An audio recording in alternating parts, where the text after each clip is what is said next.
चलिए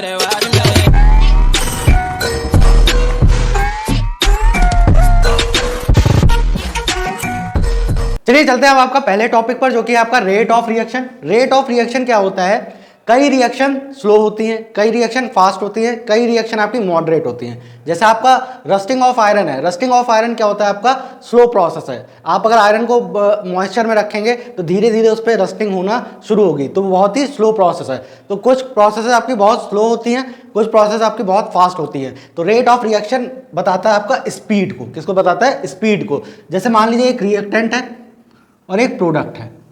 T equal to 0 पर आपका केवल क्या होगा? जब रिएक्शन स्टार्ट नहीं हुई होगी तो केवल आपका रिएक्टेंट होगा R0। केवल क्या होगा? आपका रिएक्टेंट R0। प्रोडक्ट कितना होगा? 0।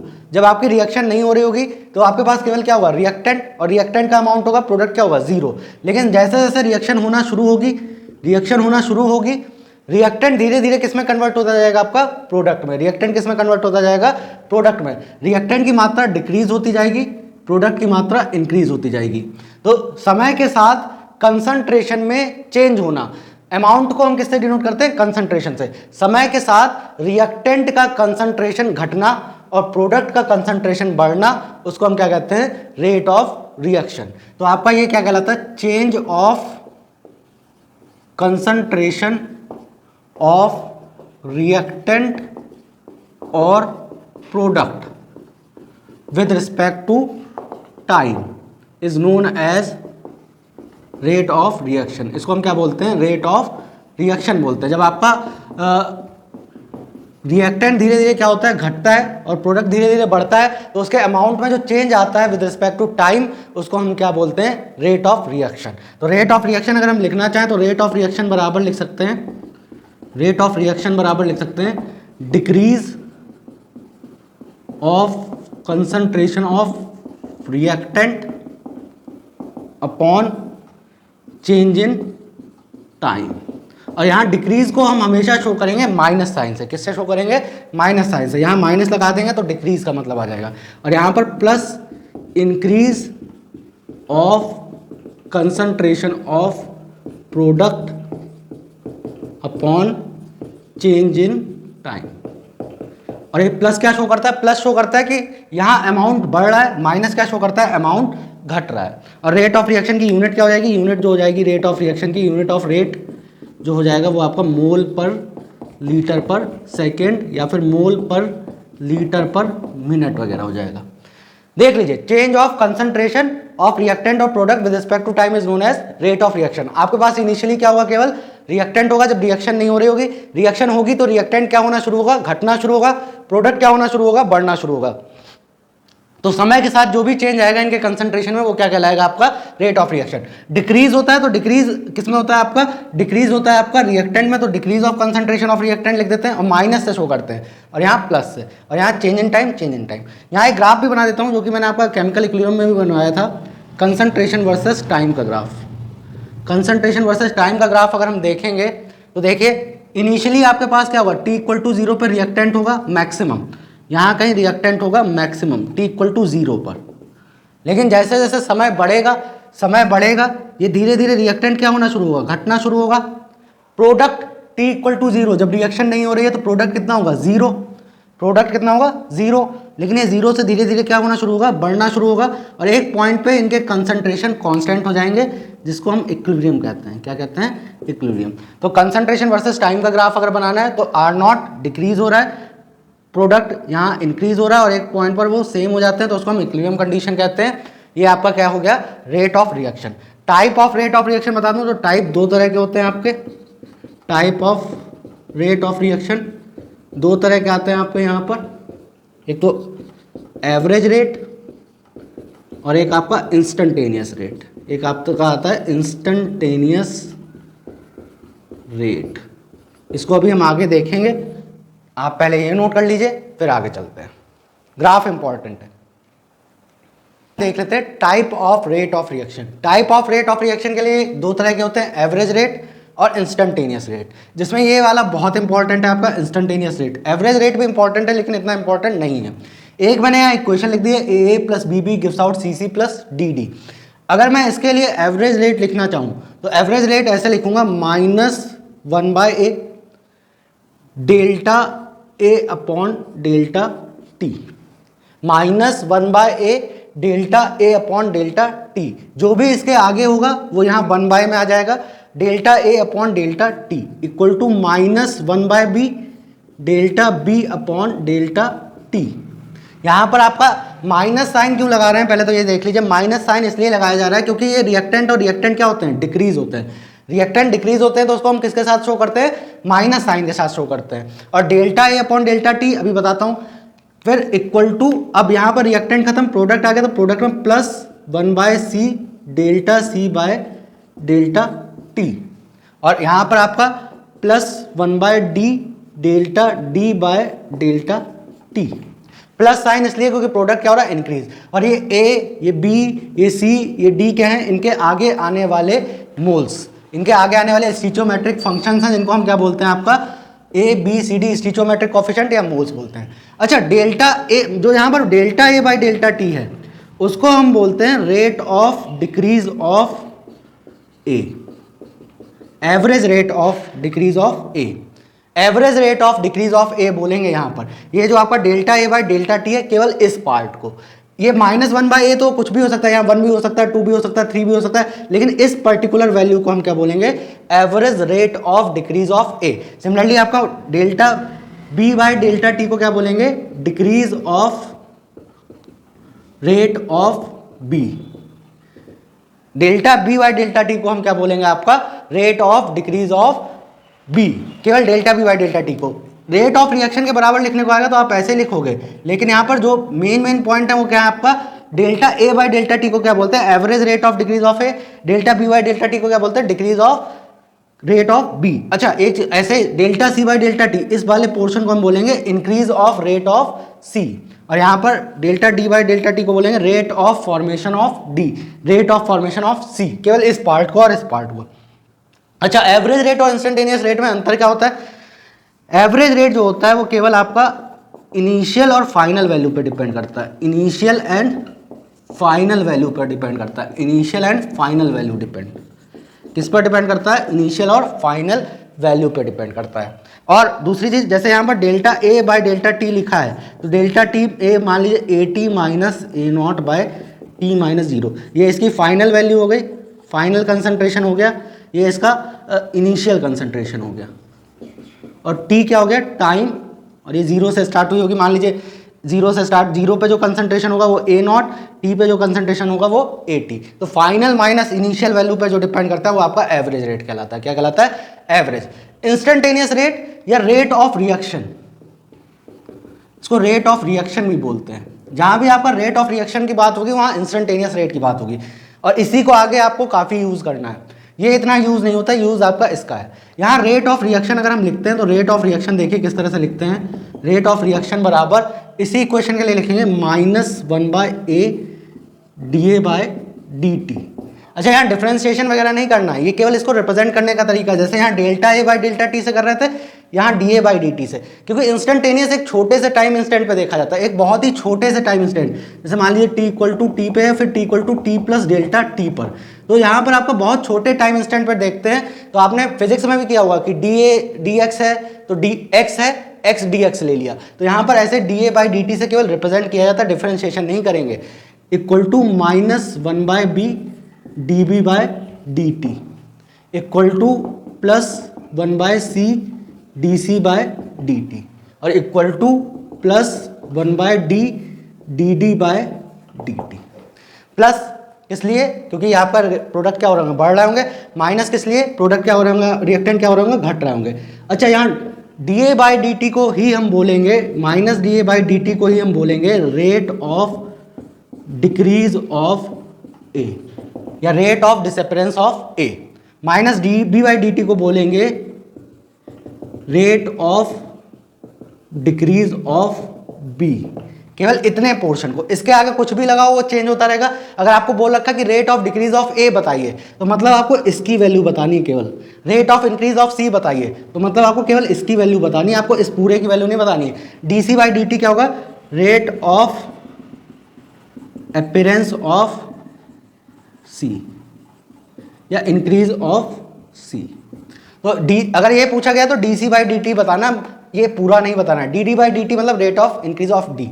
अच्छा ये फाइनल इनिशियल पे देखा जाता था, ये एक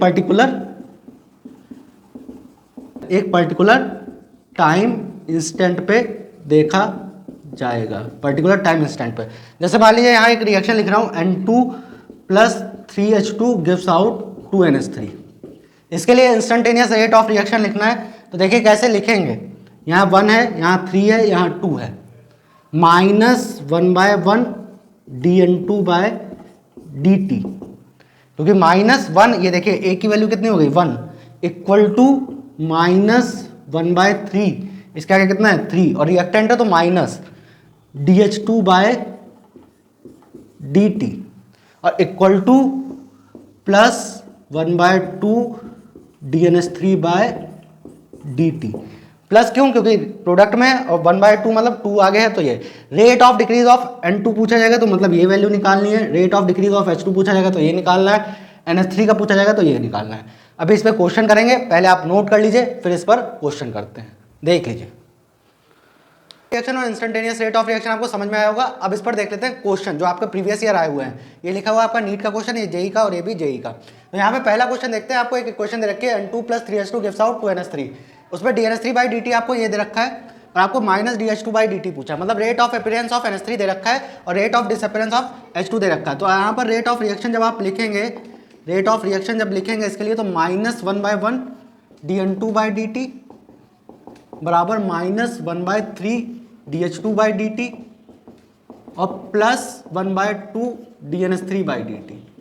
तो यहाँ से आप इन दोनों इक्वेशन को इक्वेट कर सकते हैं। इन दोनों इक्वेशन को इक्वेट करेंगे, इसकी वैल्यू दे रखी है और इसकी वैल्यू निकालनी है, तो इक्वेट करेंगे तो -1/3 DH2/dt बराबर +1/2 DNH3/dt की वैल्यू 2 × 10⁻⁴, 2 से 2 कैंसिल, 1 आ जाएगा, माइनस DH2/dt निकालेंगे तो इधर 3 से मल्टीप्लाई कर दीजिए, 3 × 10⁻⁴ मोल पर लीटर पर सेकेंड, 3 × 10⁻⁴ मोल पर लीटर पर सेकेंड। आई होप ये क्लियर होगा आपको। DNH3/dt दे रखा था, DH2/dt निकालना था, निकल गया। अब दूसरे क्वेश्चन पर चलेंगे। चलिए अब आपका चलते हैं दूसरे क्वेश्चन पर, जो कि आपका जेई का क्वेश्चन है। इसमें आपको एक इक्वेशन दे रखी है, x gives out YB, x ratio y, और आपको log -dA/dt equal to log dB/dt plus 0.3010 दे रखा है। आपको x रेशियो y निकालना है, तो इसके लिए अगर रेट लॉ लिखें तो रेट ऑफ रिएक्शन लिखें तो -1/x dA/dt बराबर +1/y dB/dt निकालना है। और आपको x और y के टर्म पता चल जाए तो काम हो जाएगा। यहाँ पर देख लीजिए आप, log है, इस इक्वेशन से आप अगर इसको सॉल्व करें तो यहाँ log -dB/dt बराबर यहाँ पर a है ना, dA/dt log dB/dt और 0.3010 होता है log 2 के बराबर, तो प्लस log 2 लिख सकते हैं, log 2। अब यहाँ प्रॉपर्टी लगा देंगे log m + log n की, log m + log n आपका log m × n होता है, तो log m + log n की प्रॉपर्टी लगा देंगे तो यहाँ पर आ जाएगा log -dA/dt बराबर log 2 × dB/dt। अब यहाँ पर log दोनों तरफ से हम हटा सकते हैं, तो आपका -dA/dt बराबर 2 dB/dt आ रहा है। अगर इसको सही से लिखें तो -1/2 dA/dt प्लस 1/1 dB/dt लिख सकते हैं, क्योंकि हमें इस फॉर्म में लाना है। इस फॉर्म में ले आए अगर इस क्वेश्चन को तो x और y निकल जाएंगे। क्या किया है, log m + log n की प्रॉपर्टी लगा दी है, log m × n हुआ है, log दोनों तरफ से कंपेयर कर लिया। यहाँ पर आपका x की वैल्यू अगर आप कंपेयर करेंगे फर्स्ट इक्वेशन से कंपेयर कीजिए, x की वैल्यू 2 आएगी, y की वैल्यू 1 आएगी, x रेशियो y आपका आ जाएगा 2:1। देख लीजिए यहाँ log 2 की वैल्यू पता होनी चाहिए बस। तीसरा क्वेश्चन देखते हैं, ये भी आपका जेई में आया हुआ क्वेश्चन है। रेट ऑफ डिसअपीयरेंस ऑफ ए को रिलेट करना है अपीयरेंस ऑफ बी से, तो यहाँ पर अगर लिखेंगे तो -1/1/2, 1/2 है इसके आगे, तो ये डिवाइड में dA/dt बराबर +1/2 dB/dt। इसको अगर करेंगे तो यहाँ पर आ जाएगा -2 dA/dt बराबर +½ dB/dt। और रेट ऑफ डिसअपीयरेंस का मतलब केवल इतना हिस्सा निकालना है, -dA/dt, तो दोनों तरफ 2 से डिवाइड कर दीजिए, ये 2 से डिवाइड हुआ, ये 2 से डिवाइड हुआ, तो +1/4 dB/dt। देख लीजिए, क्लियर होगा, देख लीजिए, बिल्कुल आसान क्वेश्चन है, आसानी से हो जाएंगे। इसमें बस ये याद रखिएगा log 2 यूज होता है, देख लीजिए।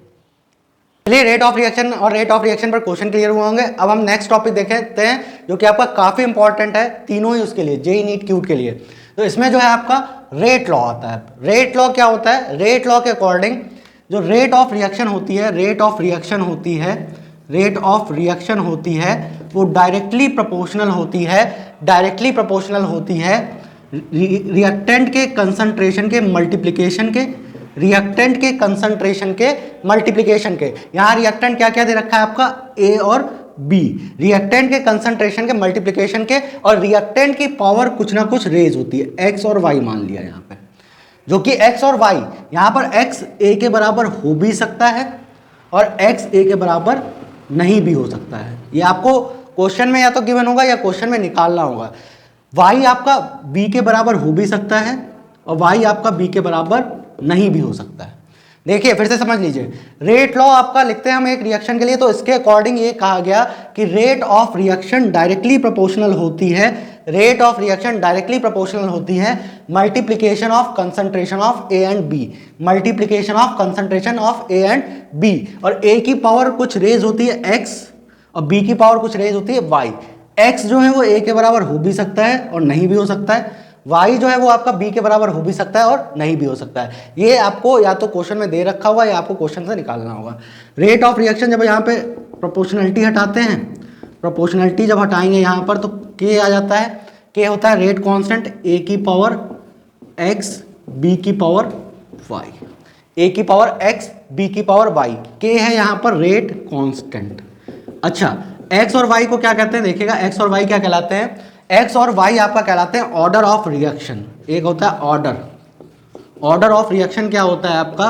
रेट लॉ में, रेट लॉ में जो आपका पावर रेज होती है, जैसे यहाँ एक्स और वाई रेज हुई हैं, रेट लॉ में जो पावर रेज होती हैं, जहाँ जैसे यहाँ एक्स और वाई रेज हुई हैं, तो रेट लॉ में जो आपका ऑर्डर ऑफ रिएक्शन होता है वो sum of power of reactant raised to the concentration of reactant. यहां पर जो पावर रेज हुई है वो आपका कंसंट्रेशन के टर्म में जो पावर रेज हुई है उनके सम को हम क्या बोलते हैं? Order of reaction. यहां पर x प्लस वाई, अगर यहां पर देखेंगे तो x प्लस वाई जो होगा वो क्या हो जाएगा? Order of reaction, order of reaction हो जाएगा, जिसमें x है, जिसमें x को हम बोलेंगे order with respect to A, y को हम बोलेंगे order with respect to b।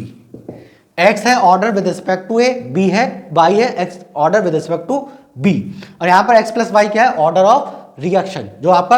अच्छा, ऑर्डर ऑफ रिएक्शन की खास बात है कि ऑर्डर ऑफ रिएक्शन जो होता है आपका, ऑर्डर ऑफ रिएक्शन जो होता है वो आपका एक्सपेरिमेंटल क्वांटिटी है। कैसी क्वांटिटी है? एक्सपेरिमेंटल। तभी मैंने कहा कि यहाँ पर x a के बराबर हो भी सकता है और नहीं भी हो सकता है, y b के बराबर हो भी सकता है और y b के बराबर नहीं भी हो सकता है। और ऑर्डर जो है आपका जीरो भी हो सकता है, फ्रैक्शन भी हो सकता है, निगेटिव भी हो सकता है, पॉजिटिव भी हो सकता है, इंटीजर भी हो सकता है, कुछ भी हो सकता है ऑर्डर आपका। ऑर्डर आपका एक्सपेरिमेंटल क्वांटिटी है, ऑर्डर जीरो भी हो सकता है, फ्रैक्शन भी हो सकता है, निगेटिव भी हो सकता है, पॉजिटिव भी हो सकता है, इंटीजर भी हो सकता है। और एलिमेंट्री रिएक्शन और कॉम्प्लेक्स रिएक्शन के लिए देख लीजिए, एलिमेंट्री कॉम्प्लेक्स रिएक्शन अभी आगे बताऊंगा कि एलिमेंट्री और कॉम्प्लेक्स क्या होता है, लेकिन तब तक आप जान लीजिए कॉम्प्लेक्स रिएक्शन का जो ऑर्डर होता है वो स्लो स्टेप पे डिपेंड करता है। किस स्टेप पे डिपेंड करता है? स्लो स्टेप पे डिपेंड करता है। जो आपका ऑर्डर ऑफ रिएक्शन होता है कॉम्प्लेक्स रिएक्शन का, आगे बताऊंगा कॉम्प्लेक्स रिएक्शन क्या होती है, वो किस पे डिपेंड करता है? स्लो स्टेप पे। ऐसे आपकी एक टर्म आती है मॉलिक्युलरिटी। ऑर्डर आपको क्लियर होगा, मॉलिक्युलरिटी फिर बताता हूं। देख लीजिए, order sum of power of concentration in rate law x plus Y, के क्या है? Rate constant. और यहां पर मल्टीप्लिकेशन होगा, हमेशा ये याद रखिएगा, मल्टीप्लिकेशन होगा। अच्छा, ऑर्डर के साथ साथ एक टर्म और आता है मॉलिक्युलरिटी। मॉलिक्युलरिटी होती है number of reacting species, number of reacting species in a reaction. एक रिएक्शन में कितने नंबर ऑफ रिएक्टिंग स्पीसीज हैं उसको हम क्या बोलते हैं? मॉलिक्युलरिटी। अच्छा, ये आपकी it will always be positive integer, ये हमेशा पॉजिटिव इंटीजर होगी, ये कभी जीरो नहीं हो सकती, कभी निगेटिव नहीं हो सकती, कभी फ्रैक्शन नहीं हो सकती। क्या कभी 0 मोल पार्टिसिपेट करेंगे? नहीं। क्या कभी -1 मोल पार्टिसिपेट करेंगे? नहीं। तो रिएक्टेंट में हमेशा मॉलिक्युलरिटी कैसी रहेगी? Positive integer. तीसरी चीज, ये आपकी थ्योरेटिकल कॉन्सेप्ट है। कैसा कॉन्सेप्ट है? थ्योरेटिकल कॉन्सेप्ट है। थ्योरेटिकल कॉन्सेप्ट होता है ये। कैसा कॉन्सेप्ट है आपका? थ्योरेटिकल कॉन्सेप्ट है। तो देख लीजिए, नोट कर लीजिए, काफी इंपॉर्टेंट है। फिर इस पे क्वेश्चन करते हैं, काफी सारे क्वेश्चन बनते हैं इस पे, देख लीजिए। चलिए अब आपका रेट लॉ के बाद कुछ इस पे क्वेश्चन देख लेते हैं जो आपके प्रीवियस ईयर आए हुए हैं। पहला क्वेश्चन है a+2b gives out c, rate equal to k a into B, rate become x times when b is doubled only x is. ये बोला गया है कि रेट लॉ दे रखा है एक इक्वेशन के लिए, ये rate equal to k a into B. अब ये बोला गया कि अगर हम इसको b को डबल कर रहे हैं तो रेट x टाइम हो जा रहा है, x टाइम बढ़ जा रहा है, तो आपको x बताना है। तो rate equal to k a into B है।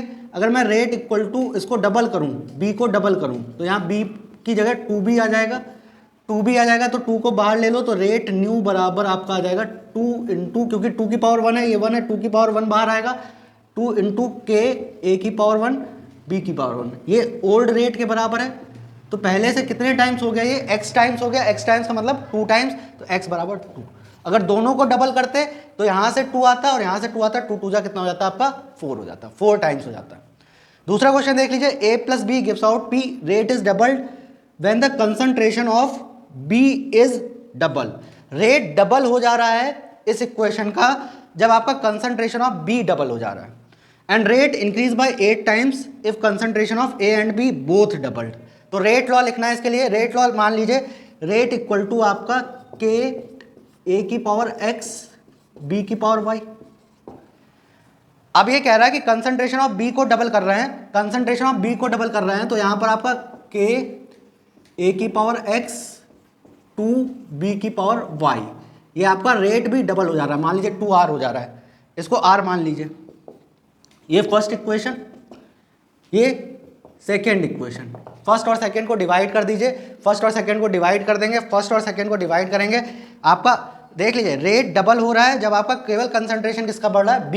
बी का डबल किया, यहाँ रेट 2r हो गया। सेकेंड डिवाइड बाय फर्स्ट करेंगे, सेकेंड डिवाइड बाय फर्स्ट करेंगे बोथ साइड, तो आपका 2 आ जाएगा। 2r से r क्या हो जाएगा? कैंसिल हो जाएगा। k से k कैंसिल हो जाएगा, a की पावर x से a की पावर x कैंसिल हो जाएगा। 2 बराबर आ जाएगा 2b डिवाइड बाय b की power y। Second divide by first कीजिएगा, b से b कैंसिल, 2 की पावर y बराबर 2 की पावर 1, y बराबर कितना जाएगा आपका? 1 आ जाएगा। x और निकालना है, x के लिए आगे कंडीशन दे रखी है कि रेट 8 टाइम हो जाता है अगर concentration of a and b both double. a और b दोनों को डबल करते हैं तो रेट 8 टाइम हो जाता है, तो 8r हो जाता है जब हम दोनों को डबल करें, 2a की पावर x 2b की पावर y। यहाँ पर अगर हम देखेंगे 8 टाइम्स हो जा रहा है, तो आपका अब डिवाइड करिए, थर्ड डिवाइड बाय फर्स्ट, ये थर्ड इक्वेशन, और इसको डिवाइड बाय फर्स्ट कर दीजिए।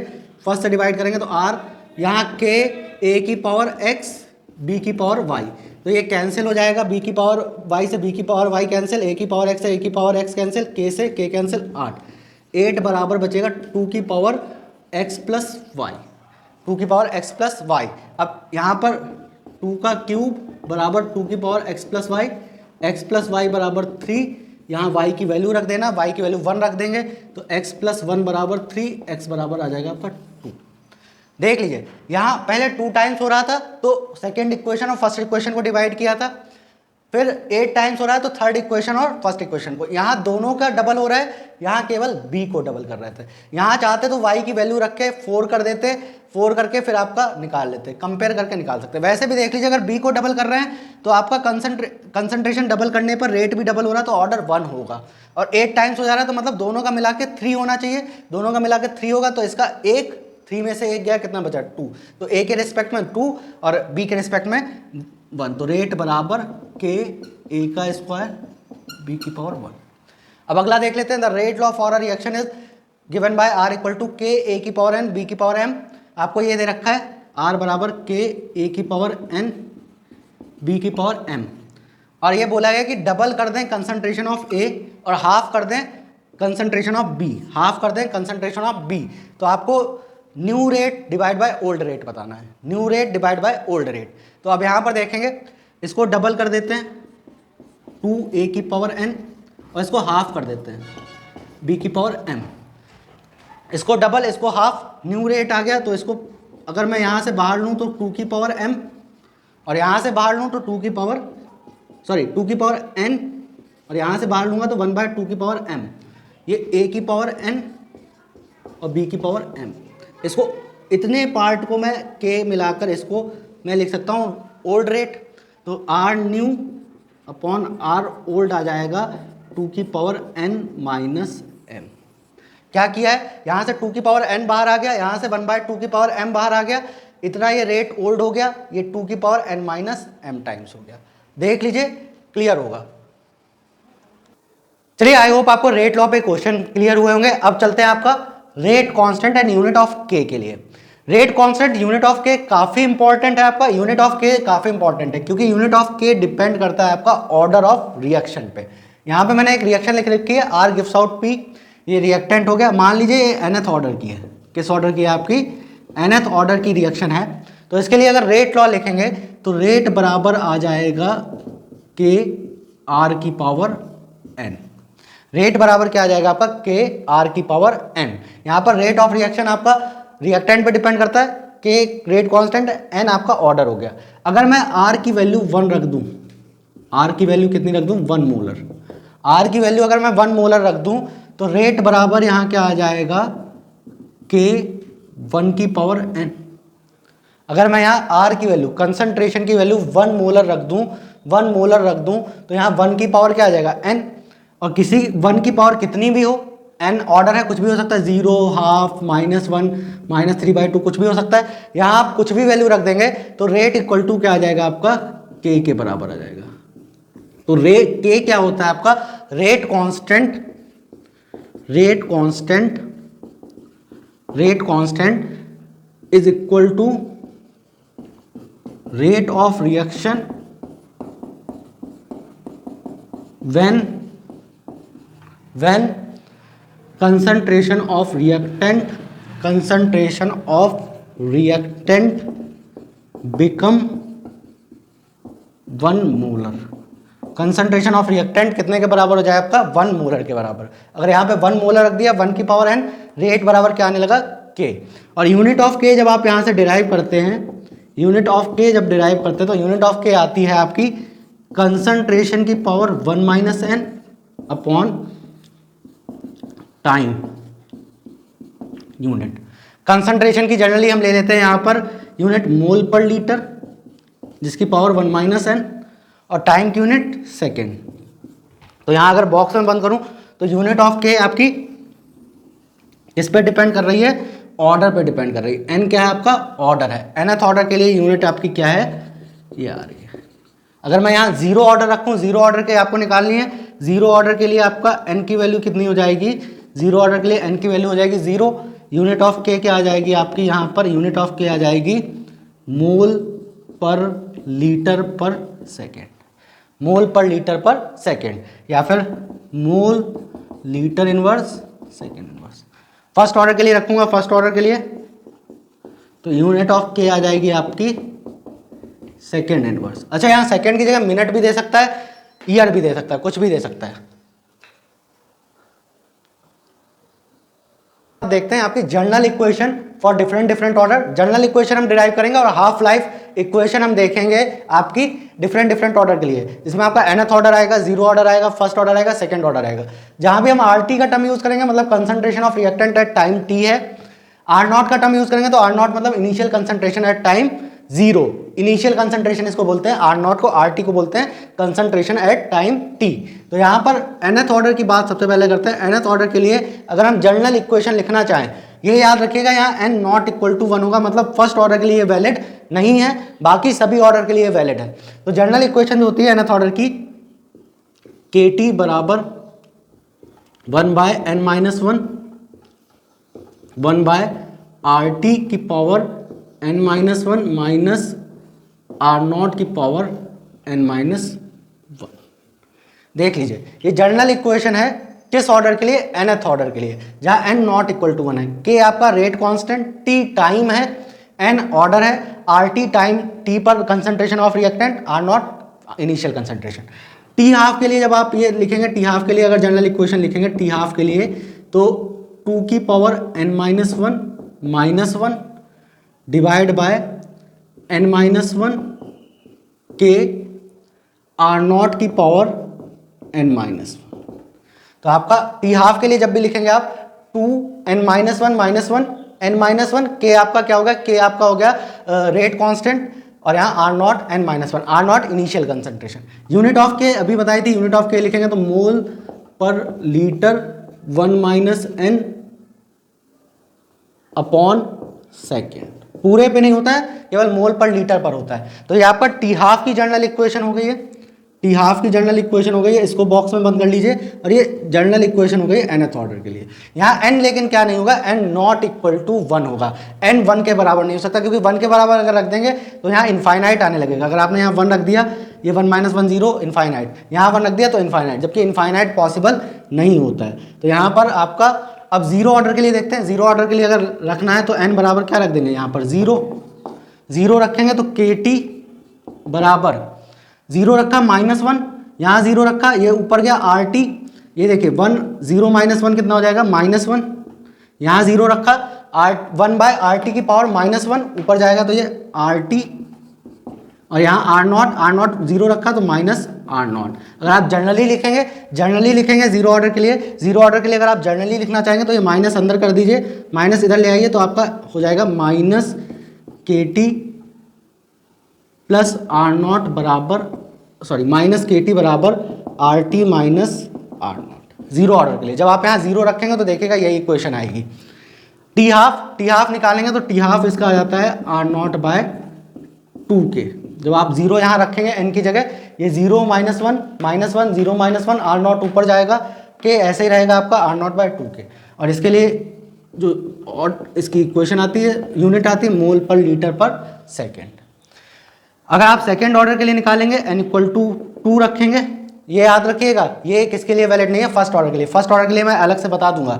n इक्वल टू 2 रखेंगे, तो यहाँ पर आ जाएगा आपका के टी बराबर, यहाँ 2 रखा, 2 माइनस 1 1 हो गया, यहाँ 2 रखा 1 by R T minus 1 by R naught, यहाँ के टी बराबर 1 by R T minus 1 by R naught. ये आ जाएगी आपकी सेकेंड ऑर्डर की इक्वेशन। टी हाफ निकालने जाएंगे, टी हाफ निकालेंगे तो टी हाफ यहाँ पर आएगा, अगर आपने 2 रखा, 2 माइनस 1 1 हो गया, और के आर नॉट। यूनिट ऑफ के क्या हो जाएगी, यूनिट ऑफ के हो जाएगी लीटर पर मोल पर सेकेंड, या फिर litre mole inverse second inverse. देख लीजिए ये n इक्वल टू 2 की जनरल इक्वेशन, ये हाफ लाइफ, ये लीटर। अब आपका फर्स्ट ऑर्डर का अलग से देख लेते हैं। फर्स्ट ऑर्डर की जो जनरल इक्वेशन होती है उसमें लॉग का टर्म आ जाता है। किसका टर्म आ जाता है, लॉग का टर्म आ जाता है फर्स्ट ऑर्डर के लिए। फर्स्ट ऑर्डर के लिए अलग से देख लेते हैं। फर्स्ट ऑर्डर काफी इंपॉर्टेंट भी है आपकी। फर्स्ट ऑर्डर के लिए आपकी जो जनरल इक्वेशन आएगी वो यहाँ से डिराइव नहीं होगी, ये n equal to not equal to 1 के लिए होता है। फर्स्ट ऑर्डर के लिए जो आता है आपका आता है, देखिए के बराबर 2.303 upon T log are naught upon R T. इसको अगर ln के टर्म में लिखना चाहेंगे तो के टी बराबर ln R naught upon R T, और अगर आर टी के टर्म में लिखना चाहेंगे तो आर टी बराबर आर नॉट ई की पावर माइनस के टी। ये सारा आता है आपका फर्स्ट ऑर्डर के लिए। तीनों इक्वेशन वैलिड हैं फर्स्ट ऑर्डर के लिए। हाफ लाइफ इसकी आती है टी हाफ बराबर 0.693 अपॉन के, जिसको कि मैं ln 2 अपॉन के भी लिख सकता हूँ, ln 2 अपॉन के। यूनिट फर्स्ट ऑर्डर के लिए आ जाती है आपकी सेकेंड इनवर्स। फर्स्ट ऑर्डर में आपकी हाफ लाइफ कंसंट्रेशन पर डिपेंड नहीं करती है। फर्स्ट ऑर्डर में आपकी हाफ लाइफ कंसंट्रेशन पर डिपेंड नहीं करती, यहाँ कर रही है, बाकी सब में करेगी, लेकिन फर्स्ट ऑर्डर की हाफ लाइफ कंसंट्रेशन पर डिपेंड नहीं करती है। यहाँ लॉग का टर्म आता है R naught by R T, ln R naught by R T हो जाता है, टी इधर गया। तो ये आप फॉर्मूले देख लीजिए। nth ऑर्डर का याद रखेंगे तो 0 2 3 4 किसी का भी निकाल लेंगे, लेकिन फर्स्ट ऑर्डर के लिए वो वैलिड नहीं होगा, क्योंकि यहाँ इनफाइनाइट आने लगेगा। क्या लेने लगेगा, इनफाइनाइट। नोट कर लीजिए फिर इसके कुछ इंपॉर्टेंट पॉइंट देखते हैं, फिर उसके सवाल देखते हैं, नोट कर लीजिए। अब आपके इक्वेशन के बाद कुछ इंपॉर्टेंट जनरल पॉइंट देख लेते हैं जो कि वैलिड है आपके फर्स्ट ऑर्डर, जीरो ऑर्डर के लिए, जिनसे कि क्वेश्चन आप कभी कभी डायरेक्टली फटाफट भी कर सकते हैं। तो देखिए, पहली चीज, जो बायोमोलिक्यूल रिएक्शन होती हैं, बायोमोलिक्यूल रिएक्शन होती हैं या फिर आपका रेडियो एक्टिव रिएक्शन होती हैं, रेडियो एक्टिव रिएक्शन, वो आपकी फर्स्ट ऑर्डर रिएक्शन होती हैं। किस ऑर्डर की रिएक्शन होती हैं? फर्स्ट ऑर्डर रिएक्शन होती है। फर्स्ट ऑर्डर रिएक्शन, कौन से ऑर्डर की रिएक्शन होंगी? वो आपकी फर्स्ट ऑर्डर रिएक्शन होंगी। जो भी आपकी बायोमोलिक्यूल और रेडियो एक्टिव रिएक्शन होती है वो आपकी फर्स्ट ऑर्डर रिएक्शन होती है हमेशा। दूसरा, फर्स्ट ऑर्डर रिएक्शन को कंप्लीट होने में, फर्स्ट ऑर्डर रिएक्शन को कंप्लीट होने में इनफाइनाइट टाइम लगता है। मतलब आपका फर्स्ट ऑर्डर रिएक्शन कभी भी कंप्लीट नहीं होती हैं। इसका रीजन मैं आगे ग्राफ बनाऊंगा तब मैं आपको बताऊंगा, तो लिख लीजिएगा, फर्स्ट ऑर्डर रिएक्शन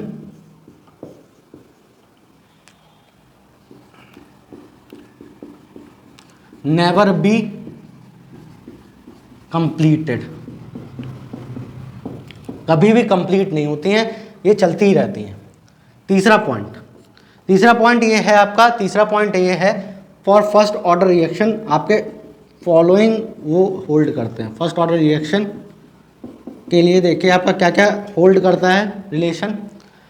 T75%, मतलब आपका 75% कंप्लीट होने में रिएक्शन, 75% कंप्लीशन ऑफ रिएक्शन में जो टाइम लगता है, T75% कह लीजिए या T3/4 कह लीजिए, जो होता है वो 2 टाइम ऑफ T50% होता है, या फिर आपका 2 टाइम ऑफ T½ भी कह सकते हैं। दूसरा, 99% रिएक्शन कंप्लीट होने में, 99% रिएक्शन कंप्लीट होने में जो टाइम लगता है वो 2 times of 90% of reaction complete होने में लगता है। 99% रिएक्शन जो कंप्लीट होने में टाइम लगता है वो 2 इंटू T90% होता है। 99% रिएक्शन, 99.9% रिएक्शन में जो टाइम लगता है, 99.9% रिएक्शन कंप्लीट होने में जो टाइम लगता है वो अप्रॉक्सीमेटली 10 टाइम्स ऑफ T50% होता है, 10 टाइम्स ऑफ हाफ लाइफ होता है। और एक और T87.5% में जो टाइम लगता है, T87.5% में, वो आपका 3 टाइम ऑफ हाफ लाइफ होता है। 87.5 वाला ज़रूर याद रखिएगा, कई बार वो उसमें फंसा देता है ये। लेकिन वैलिड किस के लिए है आपका? केवल फर्स्ट ऑर्डर के लिए वैलिड है। किसके लिए वैलिड है आपका? फर्स्ट ऑर्डर के लिए वैलिड है। अच्छा, एक चीज़ और, अगर मान लीजिए आपका n number of half life दे रखी है, n number of half life, n number of half life, जैसे मान लीजिए किसी की हाफ लाइफ है 20 मिनट और बोले कि 40 मिनट बताओ, 40 मिनट पे क्या होगा? तो 40 मिनट में आपकी हाफ लाइफ कितनी हो जाएंगी? 40 मिनट में 2 हाफ लाइफ हो जाएंगी कि नहीं हो जाएंगी? 20 मिनट, और 20 मिनट में और 40 मिनट ऐड कर दीजिए, 20 मिनट ऐड कर दीजिए तो 40 मिनट हो जाएगा। तो half life, number of half life अगर आपको दे रखी हो n, तो वहाँ पर RT बटे R0 बराबर आ जाता है 1/2n। जो आपका RT बराबर R0 बराबर 1/2n, n क्या है? Number of half lives. काफ़ी इंपॉर्टेंट है ये आपका। ये पहला point, biomolecular radioactive reaction first order reaction होती है। फर्स्ट ऑर्डर रिएक्शन कभी भी कंप्लीट नहीं होती है, मैं आपको ग्राफ के थ्रू बताऊंगा। फर्स्ट ऑर्डर रिएक्शन के लिए ये आपका ये सारे इक्वेशंस होल्ड करते हैं, ये वाली भी, ये वाली भी। n अगर नंबर ऑफ हाफ लाइफ दे रखी तो RT/R0 बराबर 1/2n, n क्या है? Number of half life. देख लीजिए, नोट कर लीजिए, फिर आपका चलते हैं क्वेश्चंस पे, फिर चलेंगे ग्राफ पर।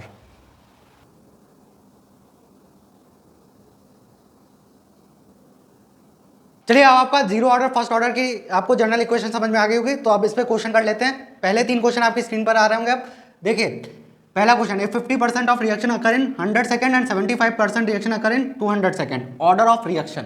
तो ध्यान से देखिए, T75% रिएक्शन जो हो रही है आपकी, 75% रिएक्शन जो अकर हो रही है वो आपकी अकर हो रही है 200 सेकेंड में, और T50% रिएक्शन अकर हो रही है आपकी 100 सेकेंड में। मतलब दोनों में अगर वो देखेंगे तो दो गुना का वो है कि नहीं है, 2 टाइम्स का है, T75% equal to 2 into T50% है, मतलब डायरेक्ट आप लगा देंगे कौन सा ऑर्डर हो जाएगा आपका, फर्स्ट ऑर्डर। इंपॉर्टेंट पॉइंट मैंने बताया था कि 75% इक्वल टू 2 इंटू T50% होगा, तो आपका फर्स्ट ऑर्डर इक्वेशन हो जाएगी।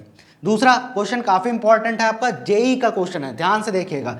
ए and B decompose by first order half reaction, किसके टूवर्ड्स होते हैं, ए और बी डिकम्पोज हो रहे हैं फर्स्ट ऑर्डर रिएक्शन से, जिनकी हाफ लाइफ 54 मिनट है, 18 मिनट है। ए की हाफ लाइफ है 54 मिनट, बी की हाफ लाइफ है 18 मिनट।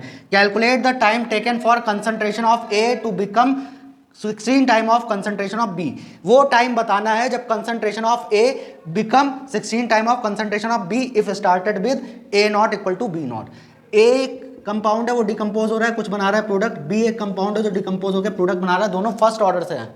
बस इसकी हाफ लाइफ है, इसकी हाफ लाइफ है 54 मिनट और इसकी हाफ लाइफ है 18 मिनट, दोनों की हाफ लाइफ अलग अलग है, हाफ लाइफ अलग अलग है। आपसे टाइम पूछा गया है, टाइम पूछा गया है जब कंसंट्रेशन ऑफ ए 80 जो हो जाए वो आपका 16 टाइम ऑफ बीटी हो जाए, वो टाइम बताइए जब 16 टाइम ऑफ बी के कंसंट्रेशन के बराबर ए का कंसंट्रेशन हो जाए।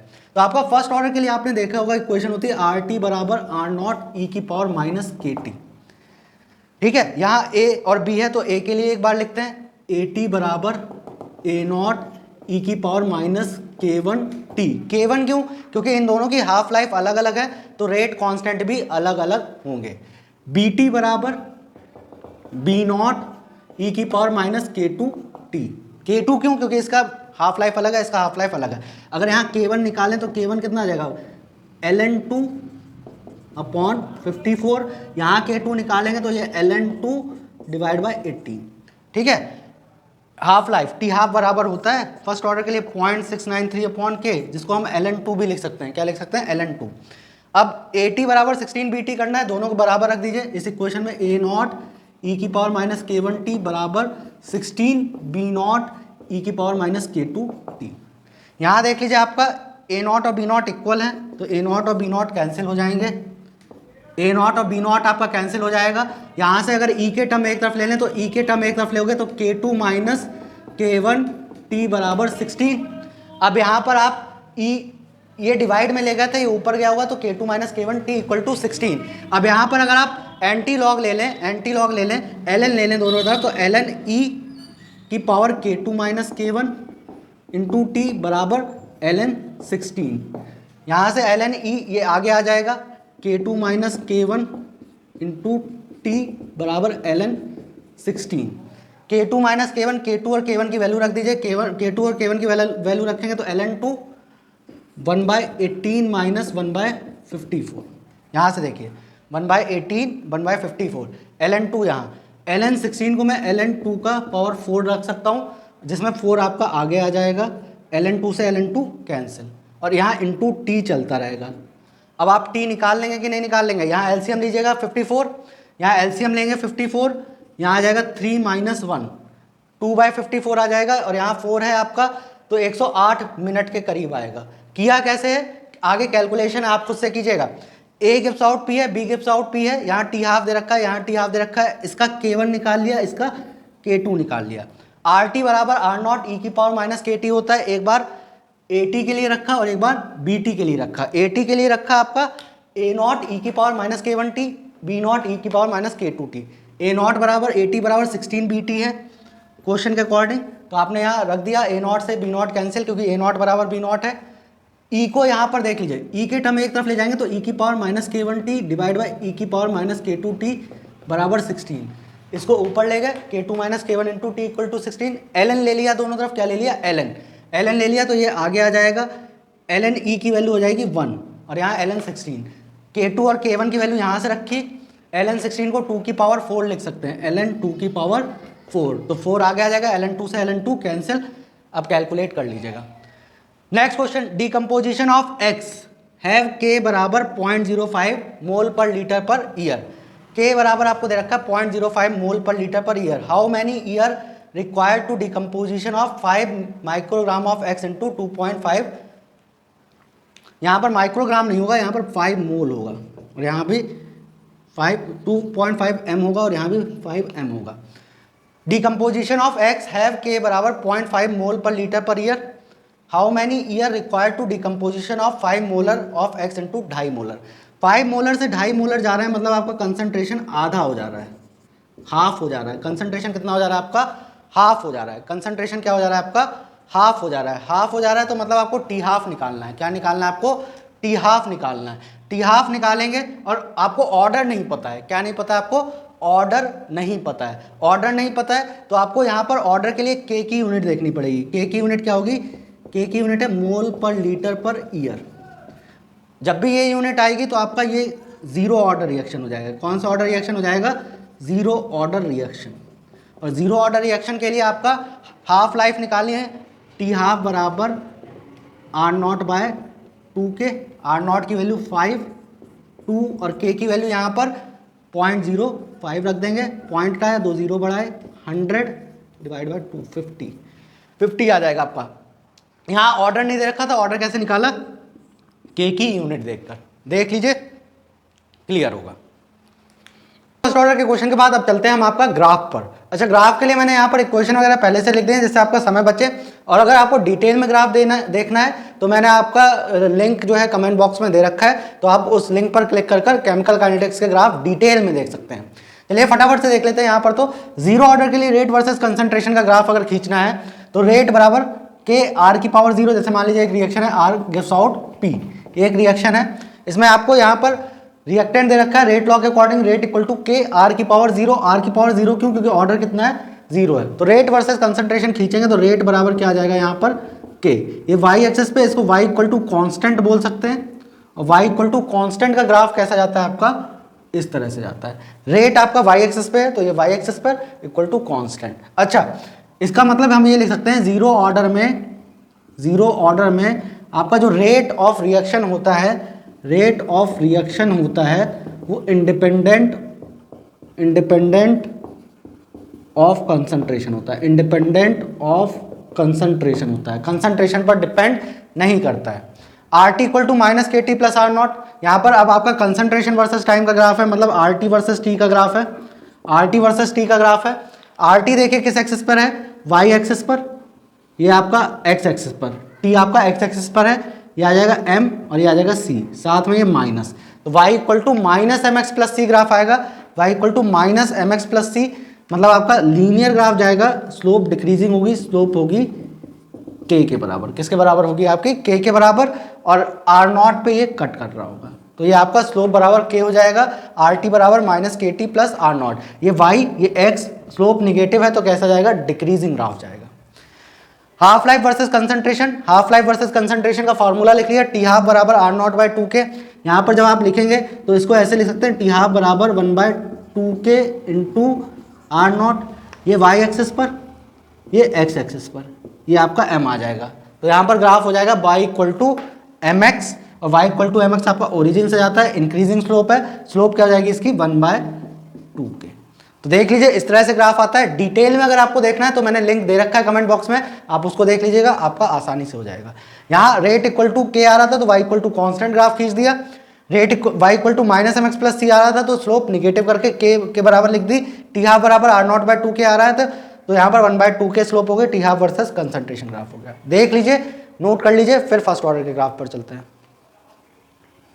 चलिए, आई होप आपको जीरो ऑर्डर के ग्राफ क्लियर हुए होंगे। अब फटाफट से फर्स्ट ऑर्डर के ग्राफ देख लेते हैं। फर्स्ट ऑर्डर में आपका 4 ग्राफ बनेंगे, rate versus concentration, L N R t versus t, R t versus t, मतलब ये L N concentration versus time है, और ये आपका कंसंट्रेशन वर्सेस टाइम है। दोनों अलग अलग ग्राफ बनेंगे। और टी हाफ वर्सेस कंसंट्रेशन, मतलब हाफ लाइफ वर्सेस कंसंट्रेशन। सबकी इक्वेशन मैंने लिख दी है, ट्राई करते हैं। रेट वर्सेस कंसंट्रेशन के लिए फर्स्ट ऑर्डर है, यहाँ पर 1 रहेगी पावर। ये कौन सा एक्सिस पर है? y, ये कौन सा एक्सिस पर है? x, ये m। तो ये y equal to m x आ रहा है। y equal to m x आपका इस तरह से जाएगा। स्लोप क्या हो जाएगा आपका? k के बराबर हो जाएगा। स्लोप किसके बराबर हो जाएगा? k के बराबर। L N R t versus t खींचना है। ये किस एक्सिस पर है? y एक्सिस पर। t किस एक्सिस पर है आपका? x एक्सिस पर। ये आ जाएगा m, ये माइनस, ये प्लस c। तो ये y equal to minus m x plus c खींचेंगे ग्राफ तो इस तरह से जाएगा। स्लोप आ जाएगी इसकी k।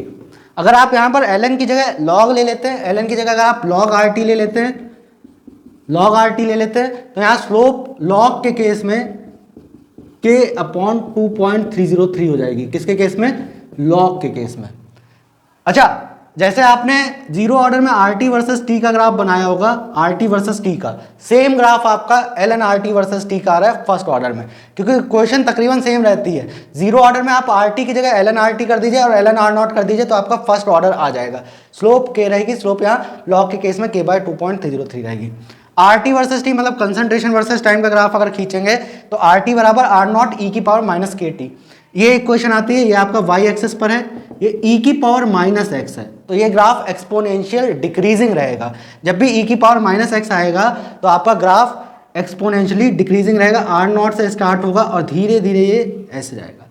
अच्छा ये बताइए, ये वाला जो ग्राफ है ये टाइम को कहाँ कट करेगा? इनफाइनाइट पर। ये टाइम को कहाँ कट करेगा? इनफाइनाइट पर। मतलब R0 की वैल्यू जीरो कब होगी? इनफाइनाइट पर। इसीलिए फर्स्ट ऑर्डर रिएक्शन कभी भी कंप्लीट नहीं होती, नेवर कंप्लीटेड। ठीक है। और टी हाफ वर्सेस कंसंट्रेशन का खींचेंगे तो टी हाफ आपका वाई एक्सिस पर है। कंसंट्रेशन का टर्म आ रहा है क्या इस पे? कंसंट्रेशन का टर्म नहीं आ रहा तो वाई इक्वल टू क्या आ जाएगा आपका? Constant. Y equal to constant graph मतलब आपका इस तरह से जाएगा, क्योंकि इसमें फर्स्ट ऑर्डर रिएक्शन में हाफ लाइफ जो है वो कंसंट्रेशन पर डिपेंड नहीं करती है। तो यहां लिख भी सकते हैं first order reaction half life does not depend on concentration, आपकी कंसंट्रेशन पर डिपेंड नहीं करती है। देख लीजिए, फिर आगे सेकेंड ऑर्डर के ग्राफ देखते हैं। फर्स्ट ऑर्डर के ग्राफ के बाद आप देख लेते हैं सेकेंड ऑर्डर का ग्राफ। सेकेंड ऑर्डर के ग्राफ में आपका रेट वर्सेस कंसंट्रेशन का square, 1 by concentration versus time, t half versus 1 by concentration और टी हाफ वर्सेस कंसंट्रेशन का ग्राफ। ये चार ग्राफ आएंगे आपके सेकेंड ऑर्डर में, जिनकी इक्वेशन मैंने पहले से लिख दी है। ये देख लीजिए, ये देख लीजिए, ये देख लीजिए और ये देख लीजिए, इनकी इक्वेशन मैंने पहले से लिख दी है। तो यहाँ पर रेट इक्वल टू के आर की पावर स्क्वायर है, तो यहाँ पर वाई और ये क्या हो जाएगा आपका एम और ये क्या हो जाएगा एक्स, तो y equal to m x. Graph इस तरह से जाएगा। 1 by R t versus t है, ये आपका वाई एक्सिस पर है, ये आपका एक्स एक्सिस पर है, ये एम आ गया, ये सी आ गया। यहाँ स्लोप देखिए निगेटिव नहीं है, एम आपका पॉजिटिव स्लोप है, स्लोप पॉजिटिव है, तो आपका ग्राफ कुछ इस तरह से जाएगा। 1 बाय आर नॉट से स्टार्ट होगा और स्लोप इसकी क्या होगी? के होगी। देख लीजिए, ये y, ये x, के आपका पॉजिटिव है, ये c हो गया 1 बाय आर नॉट से, ये स्लोप बराबर k। टी हाफ बराबर 1 by k R naught, t half versus 1 by R naught का खींचना है 1 बाय कंसंट्रेशन का, तो इसको टी हाफ बराबर 1 बाय के इंटू 1 बाय आर नॉट लिख सकता हूँ। ये आपका y, ये m और ये x। तो ग्राफ खींचेंगे तो इस तरह से, स्लोप बस यहाँ पर क्या आ जाएगी आपकी 1 बाय के। और अगर आपका टी हाफ वर्सेज कंसंट्रेशन का खींचना है तो यहाँ से मैं ये लिख सकता हूँ t half into R naught बराबर 1 बाय के, मतलब x इंटू वाई बराबर कॉन्स्टेंट।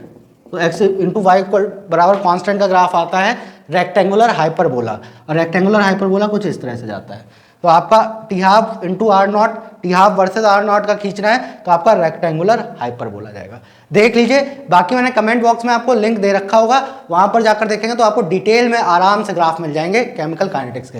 देख लीजिए, अब इसके बाद आपके क्वेश्चन करते हैं ग्राफ पर, फिर टेम्परेचर पर डिपेंडेंसी देखेंगे, आर्नियस इक्वेशन वगैरह। हम देखते हैं यहाँ पर temperature dependence of rate of reaction. Rate of reaction temperature पे किस तरह से डिपेंड करता है, और यहाँ पर एक्टिवेशन एनर्जी का कॉन्सेप्ट वगैरह आएगा।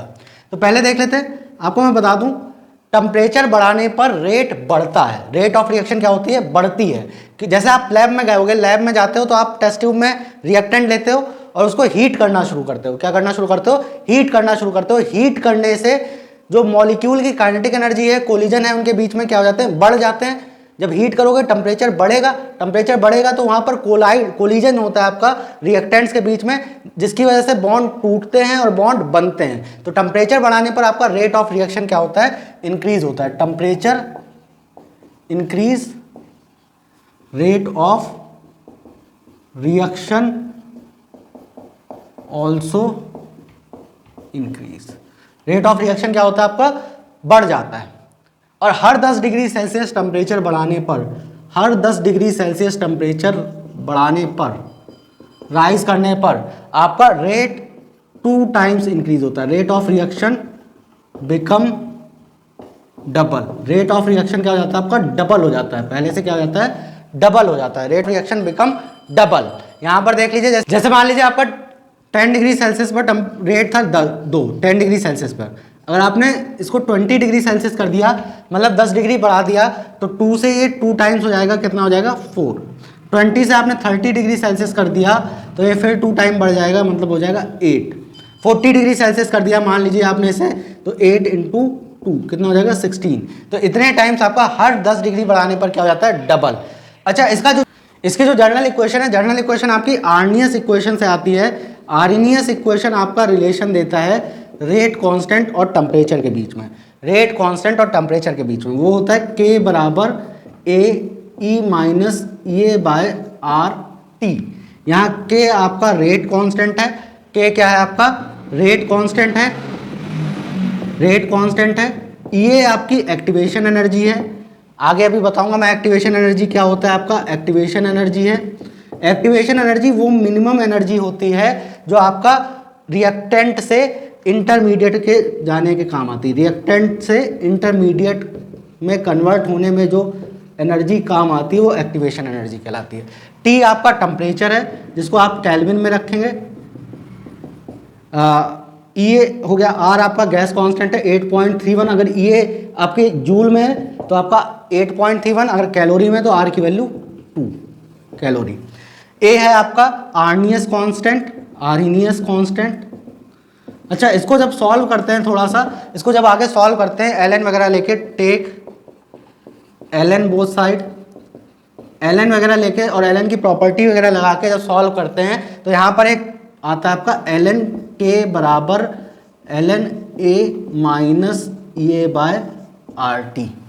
ये आपका एक रिलेशन आता है। जब आप यहाँ पर एल एन वगैरह लेके सॉल्व करेंगे तो एल एन के बराबर L n minus A by R T, जिसको लॉग में कन्वर्ट करते हैं तो लॉग के बराबर minus A by 2.303 R T plus log a, इस तरह से आता है। आप यहाँ पर एल एन वगैरह लेंगे, एल एन वगैरह लेंगे, एल एन के l N a plus l n e minus A by R T, तो यहाँ पर एल एन के बराबर L N A minus A by R T, log के बराबर minus A by 2.303 R T plus log a, इस तरह से आता है आपका। और यही अगर आप दो डिफरेंट टेम्परेचर ले लें, दो डिफरेंट टेम्परेचर ले लें तो फॉर्मूला बनता है आपका log K2 by K1, log K2 by K1 बराबर a upon 2.303 R 1 by T1 minus 1 by T2। ये आपका फॉर्मूला बनता है यहाँ पर लॉग K2 बाई K1 बराबर ये upon 2.303 R 1 by T1 minus 1 by T2। यहाँ पर T2 ग्रेटर देन T1 होगा आपका। ये फॉर्मूला आया कहाँ से, जब आप एक बार यहाँ K1 रखेंगे, यहाँ K2 रखेंगे, T1 T2 रखेंगे तो आपका ये फॉर्मूला निकल के आता है। ये आपका एक्टिवेशन एनर्जी है, आर आपका गैस कांस्टेंट है। अभी इस पर न्यूमेरिकल करेंगे, पहले इसका ग्राफ और देख लेते हैं, उसके बाद इसके न्यूमेरिकल वगैरह करेंगे। देख लीजिए फिर आगे चलते हैं। टेम्परेचर डिपेंडेंसी पे आप कुछ ग्राफ देख लेते हैं। आपकी ये इक्वेशन अभी आपने डिराइव की थी, यहाँ पर एल एन वगैरह लेके आपने ये इक्वेशन देखी होगी। ये आपका किस एक्सिस पर आता है, आपका ये आता है वाई एक्सिस पर। 1 बाय टी किस एक्सिस पर है आपका, एक्स एक्सिस पर, तो इंटू 1 बाय टी। ये किस एक्सिस पर आता है आपका, एक्स एक्सिस पर। ये बचा हुआ हो गया एम, ये हो गया सी, यहाँ पर माइनस, तो ये y equal to minus m x plus c graph है।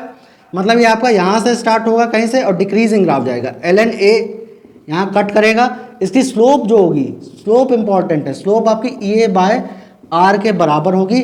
मतलब इसकी स्लोप से हम एक्टिवेशन एनर्जी कैलकुलेट कर सकते हैं। इसकी स्लोप से हम क्या कैलकुलेट कर सकते हैं, एक्टिवेशन एनर्जी। क्या कैलकुलेट कर सकते हैं, एक्टिवेशन एनर्जी कैलकुलेट कर सकते हैं। अगर यही एल एन की जगह लॉग ले लें, एल एन की जगह लॉग ले लें तो आपका ये ग्राफ ऐसे ही जाएगा। बस स्लोप याद रखिएगा, स्लोप यहाँ पर ए बाय 2.303 आर हो जाएगी, ए बाय 2.303 आर हो जाएगी। यहाँ पर एल एन था तो ए बाय आर, लॉग आ गया तो ए बाय 2.303 आर, क्योंकि वहाँ पर इक्वेशन जो बनेगी वो बनेगी लॉग के बराबर minus A by 2.303 T plus log ए। ये वाई एक्सेस 1 बाय टी आपका हो गया, एक्स एक्सेस ये एम और ये c, y equal to minus m x plus c. तो ये आपका स्लोप जो जाएगा ये अपॉन 2.303 आर के बराबर होगा। अच्छा, के वर्सेस टी का ग्राफ आपका कई बार जेई नीट में पूछा गया है, के वर्सेस टी का ग्राफ। तो के जो होता है वो इंक्रीज होता है विद इंक्रीज इन टेम्परेचर। और एक चीज़ और मैं बता दूं, जो रेट कांस्टेंट होता है, जो रेट कांस्टेंट होता है वो केवल टेम्परेचर पर ही डिपेंड करता है। रेट कांस्टेंट केवल किस पर डिपेंड करता है? आपका टेम्परेचर डिपेंडेंट होता है, कंसंट्रेशन वगैरह पर डिपेंड नहीं करता है। Does not depend on concentration, does not depend on concentration, ये कंसंट्रेशन वगैरह पर डिपेंड नहीं करता है। तो के वर्सेस टी का ग्राफ खींचना है, और के बराबर आपने देखा होगा ए ई की power minus A by R T. तो ये टेम्परेचर के साथ बढ़ेगा, लेकिन कैसे बढ़ेगा? आपका एक्सपोनेंशियली बढ़ेगा। कैसे बढ़ेगा? एक्सपोनेंशियली। टेम्परेचर में भी अगर डिग्री सेल्सियस है तो ये ग्राफ कहीं यहाँ से स्टार्ट होगा और ऐसे जाएगा, और अगर केल्विन है तो केल्विन का जीरो से ऐसे, क्योंकि यहाँ टेम्परेचर केल्विन में होता है। अगर ये आपका केल्विन में जीरो केल्विन है, जीरो केल्विन में के की वैल्यू कितनी हो जाएगी? जीरो। लेकिन जीरो डिग्री सेल्सियस है, तो जीरो डिग्री सेल्सियस का मतलब 273 केल्विन। 273 केल्विन पे आपका के जीरो नहीं होता है। 273 केल्विन पर आपका के जीरो नहीं होता है, कुछ ना कुछ वैल्यू होगी, तो ये ऊपर से स्टार्ट होगा। तो डिग्री सेल्सियस में ऐसा ग्राफ जाता है और केल्विन में ऐसे जाता है। ये एक्सपोनेंशियल ग्राफ ही है, लेकिन ओरिजिन से शुरू हुआ है। देख लीजिए, फिर चलते हैं आपके इसके क्वेश्चंस पर, फिर आर्नियस थ्योरी पर। देख लीजिए, नोट कर लीजिए। अब देखते हैं एक्टिवेशन एनर्जी एग्जैक्टली होती क्या है और आर्नियस की थ्योरी क्या थी। आर्नियस की थ्योरी ये थी, उन्होंने कहा था कि कोई भी रिएक्शन जो है उसमें रिएक्टेंट डायरेक्टली प्रोडक्ट में कन्वर्ट नहीं होंगे। रिएक्टेंट कभी भी डायरेक्टली प्रोडक्ट में कन्वर्ट नहीं होंगे। बीच में आपका इंटरमीडिएट बनेगा। क्या बनेगा? इंटरमीडिएट बनेगा। इंटरमीडिएट मतलब जैसे मैंने यहाँ एक रिएक्शन लिखी है, a plus b b gives out a b plus a b. उन्होंने कहा कि डायरेक्ट आपका ये रिएक्टेंट प्रोडक्ट में कन्वर्ट नहीं होगा, यहाँ बीच में एक इंटरमीडिएट स्टेट आएगी जिसमें कि जैसे ए और बी बी है, तो इसको ये बॉन्ड तोड़ने हैं, ये बॉन्ड तोड़ने हैं बी बी को, और आपस में बॉन्ड क्या करने हैं? जोड़ने हैं। तो यहाँ पर बीच में एक ऐसे स्टेट आएगी जहाँ पर ए और ए के बॉन्ड क्या हो रहे होंगे? टूट रहे होंगे। ए और ए के बॉन्ड अभी कंप्लीटली टूटे नहीं, टूट रहे होंगे। बी और बी के बॉन्ड कंप्लीटली टूटे नहीं, टूट रहे होंगे। ए और बी बॉन्ड बना रहे होंगे, ए और बी बॉन्ड बना रहे होंगे। मतलब ये कंप्लीटली ना टूटा होगा ना ये कंप्लीटली जुड़ा होगा। तो उस स्टेट को इन्होंने कहा इंटरमीडिएट, जो कि होती है अनस्टेबल स्टेट। कैसे स्टेट होती है? अनस्टेबल स्टेट होती है। इंटरमीडिएट हमेशा अनस्टेबल होता है, और फिर अनस्टेबल स्टेट से जाकर ये प्रोडक्ट में कन्वर्ट हो जाते हैं। अच्छा, एक्टिवेशन एनर्जी वो एनर्जी होती है, एक्टिवेशन एनर्जी वो मिनिमम एनर्जी होती है। Activation energy is that minimum energy which require to convert reactant into intermediate, reactant से इंटरमीडिएट बनाने में जो एनर्जी लगती है मिनिमम, उसको हम एक्टिवेशन एनर्जी बोलते हैं, ईए बोलते हैं। तो यहां पर देख लीजिए, रिएक्शन से पहले इंटरमीडिएट बनेगा फिर प्रोडक्ट, रिएक्टेंट से आपका इंटरमीडिएट बनेगा फिर प्रोडक्ट। अब यहां पर आपका हम ग्राफ देखते हैं, reaction proceeding graph. Reaction proceed कैसे होती है उसके लिए ग्राफ खींचा गया। अच्छा, एक चीज और बता दूं, इंटरमीडिएट अनस्टेबल होते हैं, और कोई अनस्टेबल चीज होती है तो उसकी एनर्जी क्या होती है? हाई होती है। एनर्जी क्या होती है? हाई होती है। एनर्जी क्या होती है? हाई होती है। तो यहां पर ग्राफ बनता है दो, एक बनता है एंडोथर्मिक रिएक्शन के लिए, एंडोथर्मिक रिएक्शन के लिए, और एक बनता है आपका एक्सोथर्मिक रिएक्शन के लिए। एक बनता है आपका एक्सोथर्मिक रिएक्शन के लिए, एक एंडोथर्मिक के लिए और एक एक्सोथर्मिक के लिए। एंडोथर्मिक का मतलब delta H greater than zero, मतलब आपका H P minus H R greater than zero होगा। मतलब प्रोडक्ट की जो एंथैल्पी होगी वो रिएक्टेंट से ज़्यादा होगी। प्रोडक्ट की एंथैल्पी जो होगी वो किससे ज़्यादा होगी? रिएक्टेंट से ज़्यादा होगी। तो यहाँ जब हम ग्राफ खींचेंगे तो यहाँ पर एनर्जी लेंगे और यहाँ रिएक्शन कोऑर्डिनेट,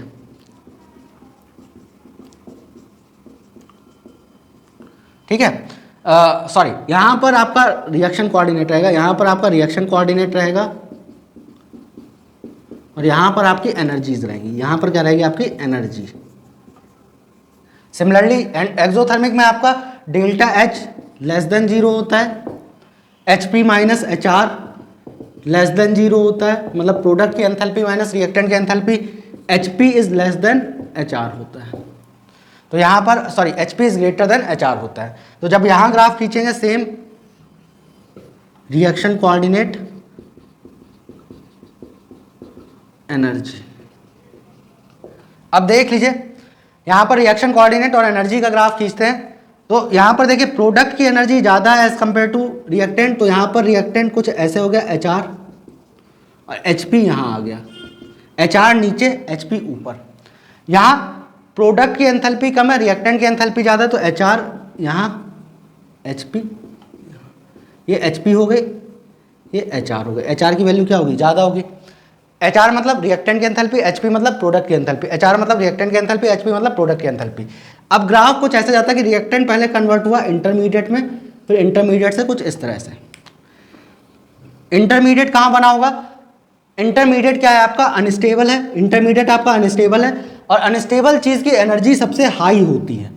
रिएक्टेंट के यहाँ बॉन्ड टूटे होंगे, वो पहले कन्वर्ट हुआ होगा इंटरमीडिएट में और एनर्जी सबसे ज़्यादा हाई आपको किस पॉइंट पे मिलेगी, एनर्जी सबसे ज़्यादा पॉइंट आपको मिलेगी इस पॉइंट पर, क्योंकि देखिए यहाँ पर एनर्जी सबसे ज़्यादा होगी कि नहीं होगी, यहाँ पर एनर्जी सबसे ज़्यादा होगी, तो यहाँ पर आपके क्या फॉर्म हो रहे होंगे, इंटरमीडिएट, क्योंकि अनस्टेबल है। अनस्टेबल चीज़ जो भी होती है उसकी एनर्जी क्या रहती है, हाई रहती है, एनर्जी क्या रहती है, हाई रहती है। इंटरमीडिएट की एनर्जी क्या रहेगी, हाई रहेगी। तो यहाँ पर आपका ये इंटरमीडिएट बनेगा और ये रिएक्टेंट से इंटरमीडिएट के बीच की एनर्जी को हम एक्टिवेशन एनर्जी बोलते हैं। रिएक्टेंट से इंटरमीडिएट कन्वर्ट होने में जो एनर्जी लगती है उसको हम एक्टिवेशन एनर्जी बोलते हैं, ये बोलते हैं। सिमिलरली आप इसके लिए खींचिए HR और HP, HR और HP कुछ इस तरह से जाएगा ग्राफ आपका। रिएक्टेंट से पहले ये किसमें कन्वर्ट हुआ होगा, इंटरमीडिएट, इंटरमीडिएट आपका यहाँ बना होगा क्योंकि इंटरमीडिएट है अनस्टेबल, अनस्टेबल चीज़ की एनर्जी हाईएस्ट होती है, तो इसमें यहाँ पर क्या है आपका हाईएस्ट एनर्जी कहाँ पर है, इस पॉइंट पर है, इस पॉइंट पर है, तो इंटरमीडिएट आपका यहाँ पर बन रहा होगा, इंटरमीडिएट यहाँ बन रहा होगा, तो आपका जो एक्टिवेशन एनर्जी आएगी वो ये आएगी, क्योंकि रिएक्टेंट से इंटरमीडिएट जाने में जो एनर्जी लगती है उसको हम क्या बोलते हैं, एक्टिवेशन एनर्जी। अच्छा एक्सोथर्मिक में आपकी एक्टिवेशन एनर्जी जो होती है लेस होती है। अगर मैं सिंगल रिएक्शन की बात कर रहा हूँ, रिवर्सिबल रिएक्शन का मैं आगे बताऊंगा, रिवर्सिबल रिएक्शन का आगे बताऊंगा, अभी केवल इरिवर्सिबल रिएक्शन के लिए है। एक्सोथर्मिक एक्टिवेशन एनर्जी कम होती है आपकी as compare to exothermic endothermic activation energy, as compare to endothermic activation energy. देख लीजिए यहाँ पर एंडोथर्मिक था, रिएक्टेंट की एनर्जी कम है as compare to product, reactant से इंटरमीडिएट बनाने में एनर्जी क्या लगेगी, ज़्यादा, यहाँ एनर्जी क्या लगेगी, कम। अच्छा एक चीज़ और, जितनी जल्दी ये इंटरमीडिएट बन जाएगा, जितनी जल्दी ये रिएक्टेंट इंटरमीडिएट में कन्वर्ट हो जाएगा, उतनी जल्दी प्रोडक्ट बन जाएगा कि नहीं बन जाएगा। जितनी जल्दी ये रिएक्टेंट इंटरमीडिएट में कन्वर्ट हुआ, इधर इंटरमीडिएट में कन्वर्ट हुआ, उधर फटाफट क्या बन जाएगा आपका प्रोडक्ट, क्योंकि रिएक्टेंट से इंटरमीडिएट बनाना क्या होता है, डिफिकल्ट होता है। तो रिएक्टेंट से इंटरमीडिएट जितनी जल्दी बनेगा उतनी जल्दी आपका रेट ऑफ रिएक्शन होगा, मतलब जितनी कम एक्टिवेशन एनर्जी होगी, यहाँ देखिए एक्टिवेशन एनर्जी कम है, यहाँ एक्टिवेशन एनर्जी ज़्यादा है, यहाँ रिएक्टेंट से इंटरमीडिएट बनने में टाइम क्या लगेगा, ज़्यादा, यहाँ रिएक्टेंट से इंटरमीडिएट बनने में टाइम क्या लगेगा, कम। तो जितनी कम एक्टिवेशन एनर्जी होगी रेट ऑफ रिएक्शन उतना ही ज़्यादा होगा, क्योंकि कम एक्टिवेशन एनर्जी का मतलब इंटरमीडिएट जल्दी फॉर्म होगा। जैसे मान लीजिए कहीं 2 किलो जूल है और कहीं पे मान लीजिए 5 किलो जूल है, तो जल्दी से इंटरमीडिएट कहाँ बन जाएगा, 2 किलो जूल में, क्योंकि 2 किलो जूल पर ही वो क्या बना देगा, इंटरमीडिएट, और इंटरमीडिएट बना तुरंत ही क्या बन जाएगा, प्रोडक्ट। तो आपका रेट ऑफ रिएक्शन जो होता है, रेट ऑफ रिएक्शन सुन लीजिए, रेट ऑफ रिएक्शन जो होता है वो डायरेक्टली प्रोपोर्शनल टू टेम्परेचर होता है और इन्वर्सनली प्रोपोर्शनल टू एक्टिवेशन एनर्जी होता है। रेट ऑफ रिएक्शन आपका एक्टिवेशन एनर्जी के इन्वर्सनली प्रोपोर्शनल होता है। एक्टिवेशन एनर्जी लेस होगी, रेट ऑफ रिएक्शन ज़्यादा होगा। यहाँ पर मैं लिख भी देता हूँ, high temperature low activation energy, rate of reaction will be high. देख लीजिए, नोट कर लीजिए, काफ़ी इंपॉर्टेंट है। इसके बाद इफेक्ट ऑफ कैटालिस्ट देखते और रिवर्सिबल रिएक्शन का भी मैं बताऊंगा इफेक्ट ऑफ कैटालिस्ट के बाद में। पहले ये नोट कर लीजिए, फिर इफेक्ट ऑफ कैटालिस्ट। आपका इफेक्ट ऑफ कैटालिस्ट देख लेते हैं रेट ऑफ रिएक्शन पर। तो कैटालिस्ट वो सब्सटेंस होते हैं जो रेट ऑफ रिएक्शन को इंक्रीज करते हैं without participating in any reaction. वो रिएक्शन में पार्टिसिपेट नहीं करेंगे, रिएक्शन में कोई चेंज नहीं लाएंगे, लेकिन उसके रेट ऑफ रिएक्शन को बढ़ा देते हैं। कैसे बढ़ा देते हैं? क्योंकि कैटालिस्ट की प्रेजेंस में, प्रेजेंस ऑफ कैटालिस्ट जो होती है पाथ चेंज कर देती है, आपका रिएक्शन का पाथ चेंज हो जाता है, रिएक्शन पाथ गेट चेंज, आपका रिएक्शन का पाथ चेंज हो जाता है, जिससे कि उसका, और वो उस पाथ से जाती है रिएक्शन जहाँ पर उसकी एक्टिवेशन एनर्जी लेस हो जाती है। एक्टिवेशन एनर्जी क्या हो जाती है? लेस हो जाती है। एक्टिवेशन एनर्जी लेस हो जाती है। कैसे? जैसे ये मैंने एक ग्राफ बनाया हुआ है इन अब्सेंस ऑफ कैटालिस्ट में, इन अब्सेंस ऑफ कैटालिस्ट में, तो यहाँ पर जो आपका ये एनर्जी का डिफरेंस होगा इसको हम ई बोलेंगे। ई मतलब एक्टिवेशन एनर्जी। अब ये कैटालिस्ट की प्रेजेंस में ये इस पाथ को फॉलो नहीं करेगी, ये शॉर्टेस्ट पाथ को फॉलो करेगी। जो मैंने डॉटेड लाइन से बनाया है वो आपका इन प्रेजेंस ऑफ कैटालिस्ट है। ये जो ग्राफ बनाया है ये आपका इन प्रेजेंस ऑफ कैटालिस्ट है, in presence of catalyst. In presence of catalyst ये ग्राफ बनाया है आपका, इसको हम बोलेंगे, यहाँ पर ये बनेगी EAC। देख लीजिए पहले से एक्टिवेशन एनर्जी क्या हो गई है? घट गई है, क्योंकि वो रिएक्शन के पाथ को चेंज कर देता है, शॉर्ट कर देता है, जिसकी वजह से एक्टिवेशन एनर्जी घट जाती है। एक्टिवेशन एनर्जी घट जाती है तो रेट ऑफ रिएक्शन क्या हो जाता है? बढ़ जाता है। अब इनमें अगर रिलेशन निकालना तो K बराबर AE⁻⁻ और कैटालिस्ट की प्रेजेंस में मान लीजिए KC है, KC बराबर AE-EAC/RT। EAC आपका लेस देन होगा EA, EAC जो होगा वो आपका लेस देन होगा EA। रिलेशन निकालना है कि कितने टाइम्स बढ़ा कितने टाइम्स घटा, तो KC/K बराबर AE⁻⁻EAC/RT डिवाइड बाय AE-EA/RT।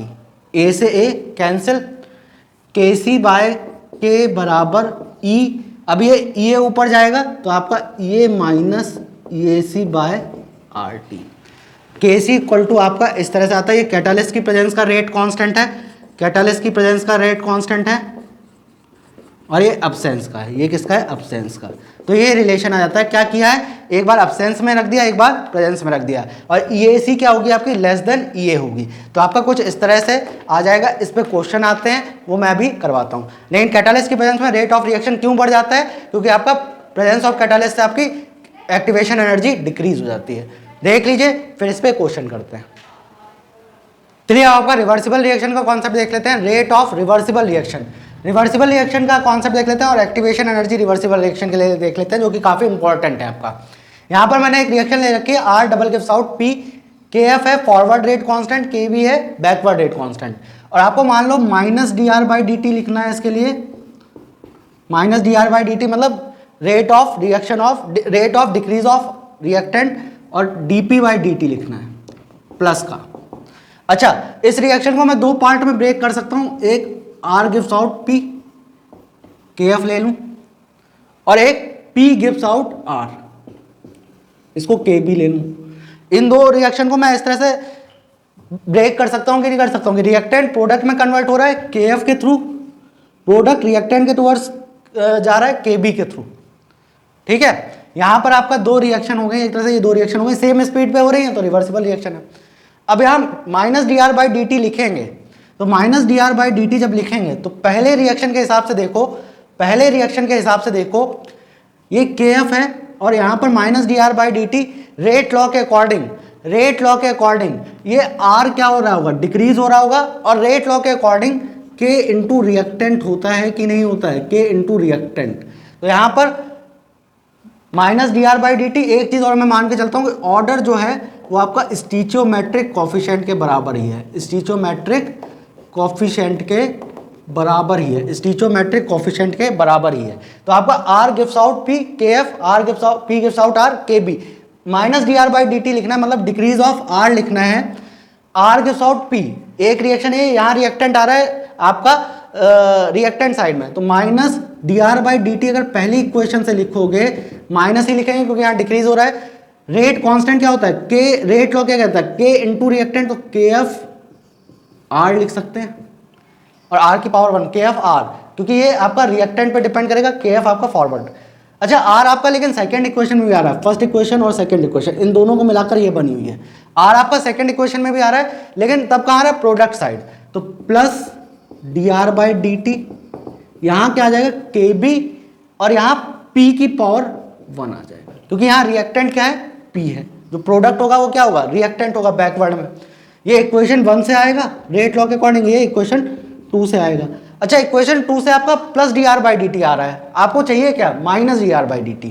तो यहाँ प्लस की जगह अगर माइनस करें तो यहाँ माइनस और यहाँ भी माइनस, दोनों जगह से कितना आ जाएगा आपका, kf/r माइनस kbp। अगर ऑर्डर दे रखा होगा तो ऑर्डर रख देंगे, अगर ऑर्डर नहीं दे रखा है तो वही रख देंगे जो आपका स्टीचोमेट्रिक कोफिशिएंट होगा। फिर से समझ लीजिए, ये जो आपका रिवर्सिबल रिएक्शन है, ये दो रिएक्शन से मिलकर बनी है, फर्स्ट और ये सेकेंड। इसके लिए अगर dr/dt लिखेंगे तो रिएक्टेंट r ही है, रेट लॉ के according kf forward rate constant, r की पावर 1, r आपका रिएक्टेंट है। सेकेंड इक्वेशन में आपका रिएक्टेंट क्या है, p, रिएक्टेंट क्या है p, और यहाँ kb, और यहाँ r आपका फॉर्म हो रहा है, तो यहाँ प्लस dr/dt, यहाँ डिक्रीज हो रहा था तो माइनस, यहाँ बन रहा है तो प्लस, ये प्लस kbp हो जाएगा। लेकिन आपको माइनस dr/dt चाहिए तो यहाँ पर आप माइनस और यहाँ पर भी माइनस, और दोनों इक्वेशन को कंबाइन कर दोगे तो क्या आ जाएगा आपका, kf/r माइनस kbp। अब प्रोडक्ट का फॉर्मेशन का चाहिए, प्रोडक्ट का फॉर्मेशन का देखिए, प्रोडक्ट का फॉर्मेशन का निकालते हैं। फर्स्ट इक्वेशन से देखिएगा, फर्स्ट इक्वेशन से देखेंगे तो प्रोडक्ट फॉर्म ही हो रहा है dp/dt, फॉर्म हो रहा है p आपका kf इंटू r से। दूसरी इक्वेशन में माइनस dp/dt होगा kb इंटू p से। लेकिन यहाँ आपको प्लस चाहिए, क्या चाहिए, प्लस, तो यहाँ माइनस की जगह क्या कर दीजिए, प्लस, यहाँ क्या आ जाएगा, माइनस आ जाएगा आपका kf/r माइनस kbp। तो जब भी रिवर्सिबल का है, दो इक्वेशन ब्रेक कर लीजिए और रेट लॉ के अकॉर्डिंग चलने लगिए। किसके अकॉर्डिंग चलने लगिए, रेट लॉ के अकॉर्डिंग। एक्टिवेशन एनर्जी अब देखते हैं रिवर्सिबल रिएक्शन के लिए।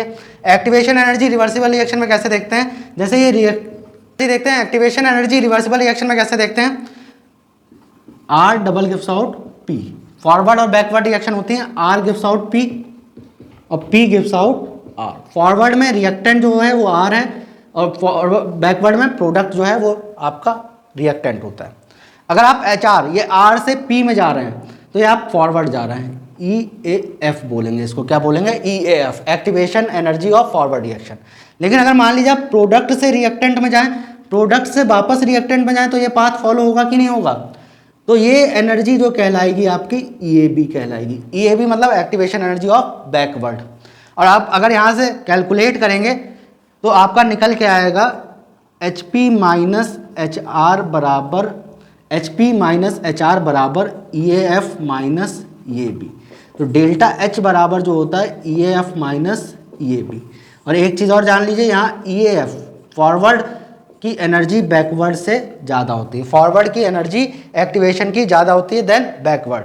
ये फॉरवर्ड हो गए क्योंकि रिएक्टेंट से किस में जा रहे हो, प्रोडक्ट। अगर आप वापस आओगे, वापस प्रोडक्ट से रिएक्टेंट आओगे तो यही पाथ फॉलो करोगे, ये आपकी EAB हो जाएगी, क्योंकि प्रोडक्ट से इंटरमीडिएट में भी तो चेंज होगा, प्रोडक्ट से वापस इंटरमीडिएट में चेंज होगा तो EAB लगेगी। यहाँ आपका डेल्टा H ग्रेटर देन 0 होता है, डेल्टा H बराबर EAF माइनस EAB। EAF की वैल्यू ग्रेटर होगी, ये वैल्यू देखिए क्या है, बड़ी है EAB से।